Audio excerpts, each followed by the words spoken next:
we believe that Inec has to prove itself.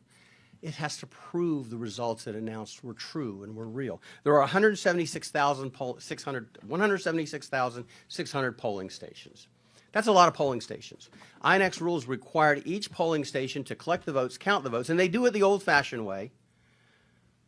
They get the paper votes, they count them. They put them in stacks for each of the primary candidates. They were to gather those results, publish the local results, and then transmit the results, and ultimately they would go to Abuja and be certified.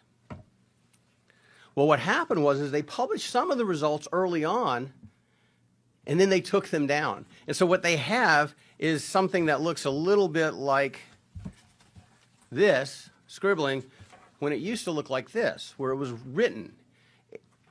Someone didn't like the results. That's what appears to have happened. Dr. Ogebe observed it happening. So what we have is vote rigging, vote buying, and bribery. So despite Inec's efforts, nothing good happened. And we're back to the same old thing, the same old efforts. So what do we do? What do we do in the United States? What do we do as members of the diaspora? What do we do as international attorneys or international law folks? What do we do to ensure democracy can thrive?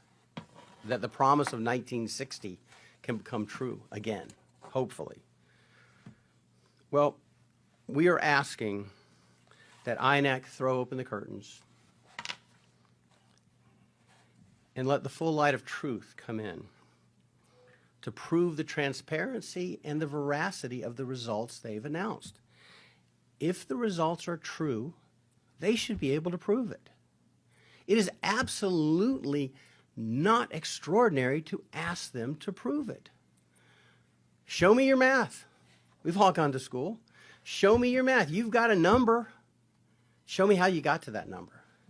Prove what you did. There can be no debate that the initial investigations indicate that they were savaged. The rules were savaged. The rights of the electorate were savaged. It was polluted by blatant and widespread corruption. And as Dr. Lloyd said, the four horsemen of democracy's doom, bribery, intimidation, insecurity, and vote rigging, appeared to trot and run roughshod all over the nation. They were harnessed to skew the results.